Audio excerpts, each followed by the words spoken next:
हाय kids, standard 4 social studies अपनी book निकालिए।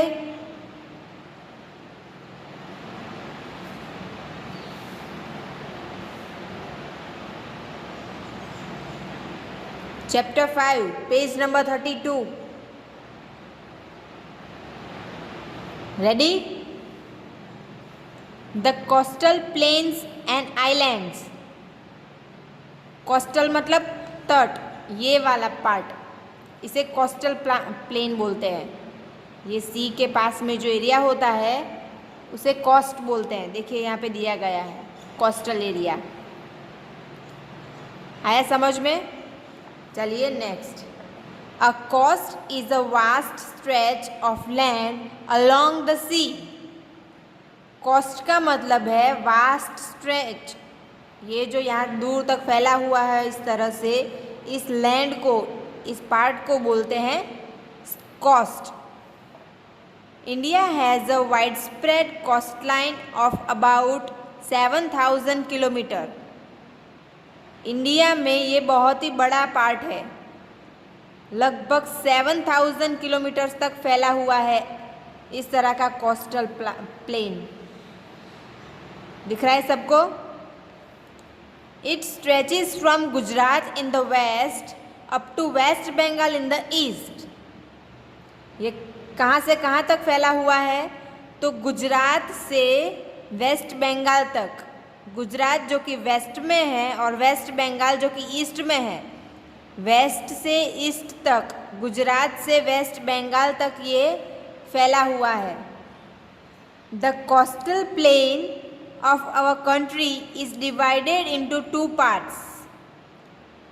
ये जो कोस्टल प्लेन्स है ये हमारे इंडिया में, हमारी कंट्री में दो पार्ट में डिवाइड किए गए हैं, namely the western and the eastern coastal planes. एक है जो वेस्टर्न कोस्टल प्लेन्स है और दूसरे है वो ईस्टर्न कोस्टल प्लेन्स है। यहाँ बताया ना कि गुजरात जो कि वेस्ट में है एंड वेस्ट बंगाल जो कि ईस्ट में है, उसी तरह से वेस्टर्न और ईस्टर्न में इसको दो पार्ट में डिवाइड किया गया है। ये नीचे मैप देखिए, यहाँ पे दिखाया है, ये वेस्टर्न कोस्टल प्लेन्स है और इस तरफ ईस्टर्न कोस्टल प्लेन्स है। ये दो पार्ट में डिवाइड हो गए हैं। आया समझ में? चलिए पेज 33। Western coastal plane. अब जो पश्चिमी तरफ के तट के प्लेन्स है उसके बारे में यहाँ पे डिटेल्स दी है कि the western coastal plain is a narrow strip of land stretched between the western Ghat and the Arabian Sea. अब ये किस तरह से है और कहाँ पे है? वेस्टर्न कोस्टल प्लेन कहाँ पे है? तो नैरो स्ट्रिप, बहुत ही पतला। नैरो आपको पता है ना, नैरो मतलब शॉर्ट, टूका, पतला, छोटा, वो उसे बोलते हैं narrow strip of land stretched between. ये कहाँ से फैला हुआ है? Western Ghats and the Arabian Sea. Western Ghat से अरेबियन सी तक, इन जगहों पे वेस्टर्न कोस्टल प्लेन है। It stretches from Gulf of Kutch to Kanyakumari. ये कहाँ से स्ट्रेच है? गुल्फ ऑफ कच्छ, कच्छ से कन्याकुमारी तक फैला हुआ है ये। It is divided into 3 divisions. पहले तो कोस्ट के दो पार्ट हुए पूरी कंट्री में, वेस्टर्न एंड ईस्टर्न। अब वेस्टर्न में, जो कि वेस्टर्न घाट और अरेबियन सी में है, कच्छ से कन्याकुमारी तक फैले हुए हैं, उनके 3 पार्ट है, Konkan coast, Kanara coast and Malabar coast. आया समझ में सबको? वेस्टर्न कोस्टल प्लेन के कितने पार्ट है? 3, Konkan coast, Kanara coast and the Malabar coast. The Konark coast covers the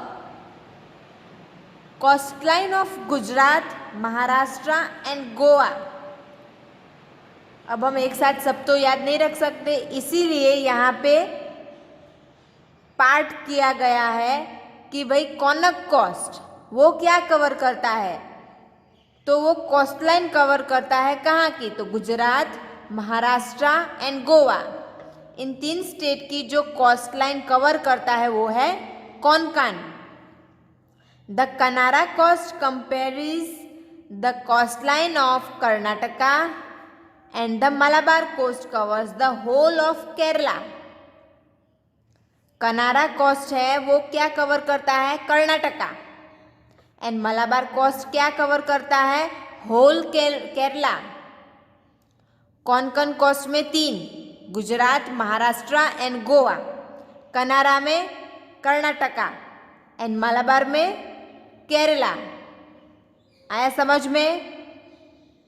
Tapti, Narmada, Mandovi and Zuari are the rivers draining the west coast. ये सारी नदियाँ वेस्ट कोस्ट की तरफ से बहती है। कौन सी? ताप्ती, नर्मदा, मंदोवी एंड जौरी। ये 4 नदियां हैं जो कि वेस्ट कोस्ट की तरफ है। These fast following rivers join the sea and form estuaries. ये जो सारी फास्ट फॉलोइंग रिवर्स है, नदियां हैं जो कि बहुत ही ज़्यादा स्पीड में बहती है, वो सी को ज्वाइन करती है, दरिये में ज्वाइन होती है और फॉर्म एस्ट्यूरीज, ज्वारनदमुख। एस्ट्यूरीज मतलब ज्वारनदमुख। देखिए ये एन एस्ट्यूरी, इस तरह से ये शेप बनता है, जो कि ये नदी यहाँ से बहती है और यहाँ सी में आके मिल जाती है, और ये जो मुख बनता है, ये जो मुंह होता है, उसे बोलते हैं estuary. An estuary is a funnel shaped. ये जो एस्ट्यूरी है उसका शेप कौन सा है? Funnel. Outlet formed at the mouth of a river, वो नदी के मुंह की तरफ होता है। आया समझ में सबको? कोस्ट के 2 पार्ट, वेस्टर्न, ईस्टर्न। फिर वेस्टर्न में, जो कि वेस्टर्न घाट और अरेबियन सी में होते हैं, जो कच्छ से कन्याकुमारी तक फैले हुए हैं, जिनके 3 पार्ट है, Konkan coast, Kanara coast and Malabar coast. Konkan coast का जो कि 3 कोस्ट लाइन कवर करती है, गुजरात, महाराष्ट्र एंड गोवा। कनारा जो कि है वो कर्नाटका कवर करता है, एंड मलबार है वो फुल केरला कवर करता है। फिर रिवर्स कौन सी नदियाँ वहाँ पे है, तो ताप्ती, नर्मदा, मंदोवी एंड जौरी। और ये सारी जो नदियाँ जो सी को जाके मिलती हैं वो एस्ट्यूरी बनाती है और फनल शेप की होती है, जो कि रिवर के माउथ की तरफ होती है। आ गया यहाँ तक समझ में? चलिए,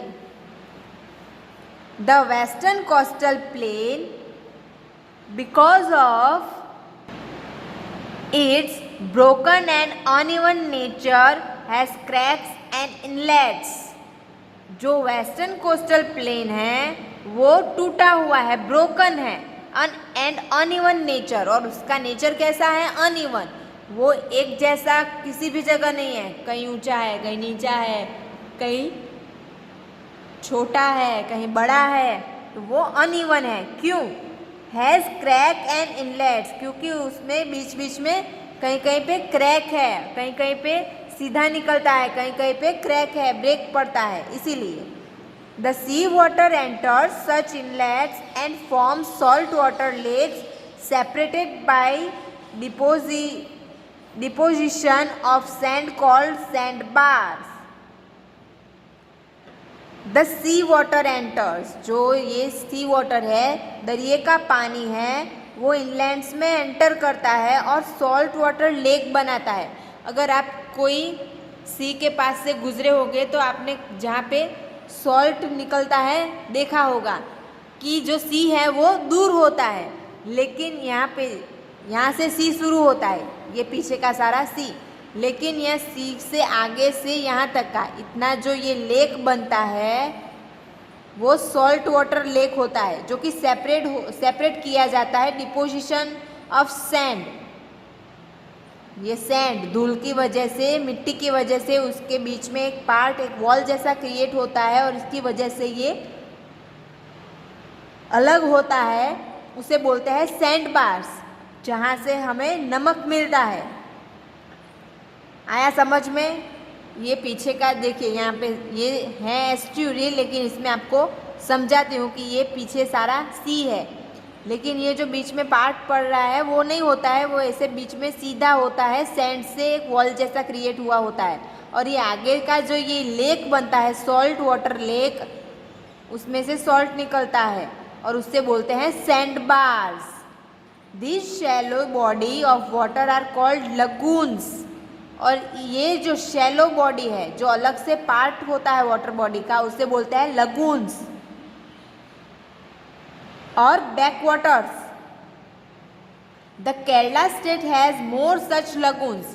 केरला में बहुत सारे लगून्स है इस तरह से। States along the coastal plains are Kerala, Karnataka, Maharashtra, Goa, Gujarat, Dadra and Nagar Haveli, Daman and Diu. ये सारे कोस्टल प्लेन्स के स्टेट्स है जो कि वेस्टर्न कोस्टल प्लेन में आते हैं। आ गया यहाँ तक समझ में सबको? चलिए नेक्स्ट, ईस्टर्न कोस्टल प्लेन। ये क्या था? Western coastal plane. अब है eastern coastal plane. The eastern coastal plain is a wide stretch of land lying between the Eastern Ghats and the Bay of Bengal. ये कहाँ से है कहाँ तक? ईस्टर्न घाट से लेके बे ऑफ बंगाल तक, बंगाल की खाई तक। वेस्टर्न कहाँ तक था? वेस्टर्न घाट से अरेबियन सी तक, कच्छ से कन्याकुमारी तक। और ईस्टर्न कहाँ से है? Eastern Ghat and Bay of Bengal के बीच। It stretches from the delta of the Ganga in the north to Kanyakumari in the south. ये कहाँ से स्ट्रेच होता है? डेल्टा है। आगे के चैप्टर्स में हमने पढ़ा ना डेल्टा के बारे में। उस डेल्टा से लेके जो कि गंगा में है बनता है in the north to Kanyakumari in the south, north से साउथ तक, गंगा के डेल्टा से लेकर कन्याकुमारी तक ये स्ट्रेच है ईस्टर्न कोस्टल प्लेन का। It is divided into 2 divisions. Western coastal plains कितने पार्ट में डिवाइड था? 3 में, Konkan coast, Kanara coast and Malabar coast. और ये जो ईस्टर्न है वो 2 पार्ट में डिवाइडेड है। Northern Circars in the north and the Coromandel coast in the south. जो कि नॉर्थ में है उसे बोलते हैं नॉर्थर्न सर्कर्स, एंड साउथ में है उसे बोलते हैं कोरोमेंडल coast. The Coromandel coast stretches from Nellore up to Kanyakumari and the northern circles from Nellore up to the delta of Ganga। किस तरह से है? तो देखिए साउथ से नॉर्थ की तरफ आते हैं ये। कोरोमेंडल कोस्ट स्ट्रेचेस फ्रॉम, ये कोरोमेंडल कहाँ से स्ट्रेच हुआ है? Nellore up to Kanyakumari. नेलोर एक स्टेट है, वहाँ से शुरू होता है कन्याकुमारी तक, एंड आगे आते आते नॉर्थर्न सर्कल्स में वो नेलोर से डेल्टा तक बनता है। नेलोर से कन्याकुमारी तक एंड नेलोर से डेल्टा ऑफ गंगा तक। इस तरह से 2 पार्ट किए गए हैं ईस्टर्न के। The eastern coastal plain is border and drained. Eastern coastal में बॉर्डर है किसकी? पेज टर्न कीजिए, 34 पेज नंबर। बॉर्डर है किसकी? By many major rivers like Ganga, Mahanadi, Godavari, Krishna and Kaveri. Eastern coastal में कौन कौन सी नदियां हैं? कौन सी नदियों से बॉर्डर बनती है? गंगा, महानदी, गोदावरी, कृष्णा एंड कावेरी। वेस्टर्न में कौन कौन सी रिवर्स थी? Tapti, Narmada, Mandovi and Zuari. Okay. These rivers form large and fertile deltas along their mouths. ये जो सारी नदियाँ हैं वो जहाँ से निकलती है वहाँ से उनके माउथ से एक बहुत ही बड़ा large and fertile delta create करती है, फॉर्म करती है, बनाती है. The eastern coast is a long stretch of plain and has a few lagoons. और ईस्टर्न कोस्ट जो जहाँ से वो स्ट्रेच होता है वहाँ पे थोड़े से लगून्स हैं. वेस्टर्न में ज़्यादा थे. कहाँ पे थे? केरला में. और ईस्टर्न में कम है, लेकिन कम में है वो फेमस है. The largest lagoon of India. India का जो सबसे बड़ा लगून है द चिल्का लेक, वो कहाँ पे है? चिल्का लेक में. In the state of Odisha, Odisha में. The western coast and the eastern coast meet at Kanyakumari. East का और वेस्ट का दोनों का जो कोस्टल एरिया है वो कहाँ पे ज्वाइन करता है, कहाँ पे मिलता है? कन्याकुमारी में. आप देखिए कन्याकुमारी दोनों में कॉमन है. States along the coastal plains are Tamil Nadu, Andhra Pradesh, Odisha, West Bengal and Pondicherry. जो कि स्टेट्स हैं जो इस ईस्टर्न कोस्टल प्लेन के साथ जुड़े हुए हैं वो है Tamil Nadu, Andhra Pradesh, Odisha, West Bengal and Puducherry. Western में कौन कौन से थे? Kerala, Karnataka, Maharashtra, Goa, Gujarat, Dadra Nagar Haveli, Daman and Diu. And east में कौन कौन से थे? तमिलनाडु, आंध्र प्रदेश, उड़ीसा, वेस्ट बंगाल एंड पुडुचेरी. आ गया समझ में? यहाँ तक आपको सबको समझ में आ गया? चलिए आगे. The group of island. अब आइलैंड किस तरह से है, कहाँ पे है और कैसे उनको डिवाइड किया है. India has 2 groups of island. India में कितने आइलैंड हैं? 2 ग्रुप के. The Andaman and Nicobar island, also known as emerald island, and the Lakshadweep island, the smallest among the union territories. जो यूनियन टेरिटरीज में है उसमें से सबसे छोटा जो आइलैंड है वो है लक्षद्वीप. एंड दूसरा है अंडमान एंड निकोबार, जिसे हम एमरलैंड के नाम से भी जानते हैं. Lakshadweep island are also known as coral island of the country. Lakshadweep को दूसरे कौन से नाम से जानते हैं? Coral island. The Andaman and Nicobar island lying in the Bay of Bengal consist of mainly volcanic and a few coral island. ये अंडमान एंड निकोबार कहाँ से पड़ता है? बे ऑफ बंगाल से. Consist of mainly volcanic and a few coral island, जहाँ पे ज़्यादातर volcanic बनता रहता है और कोरल आइलैंड होते रहते हैं. कोरल आइलैंड मतलब छोटा आइलैंड जो कि लक्षद्वीप है. The region also comprises of deciduous and evergreen forest. इस रीजन में ज़्यादातर एवरग्रीन फॉरेस्ट है जो कि पतझड़ की मौसम में पत्ते झड़ते हैं, लेकिन ज़्यादातर वो एवरग्रीन ही रहते हैं. Only 38 island out of about 572 island have permanent inhabitation. कुल मिला के 572 आइलैंड हैं. उनमें से सिर्फ 38 ही है जो कि परमानेंट है. इनहैबिटेशन जहाँ पे रहा जा सकता है, 38 ही है जो कि परमानेंट है. The Lakshadweep island are mainly coral island of the Kerala coast.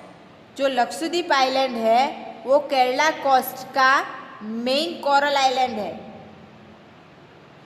They lie in the Arabian sea. वो कहाँ पे है? अरेबियन सी में. हमने आगे पढ़ा ना वेस्टर्न कोस्ट में. तो केरला कहाँ पे है? वेस्टर्न में. तो वो कहाँ पे आएगा? अरेबियन सी में.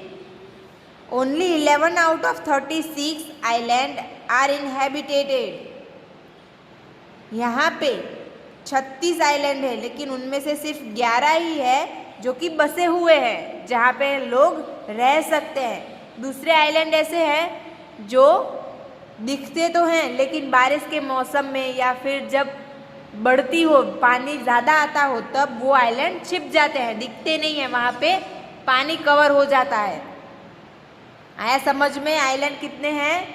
2 टाइप्स के, अंडमान एंड निकोबार जो कि एमरलैंड आइलैंड्स के नाम से जाने जाते हैं, एंड दूसरे है लक्षद्वीप जो कि बहुत ही छोटे हैं यूनियन टेरिटरीज में और उनको कोरल आइलैंड के नाम से जाना जाता है।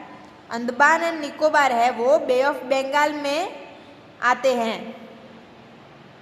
वहाँ पे 572 आइलैंड है लेकिन उनमें से सिर्फ 30-80 है जो कि परमानेंट है।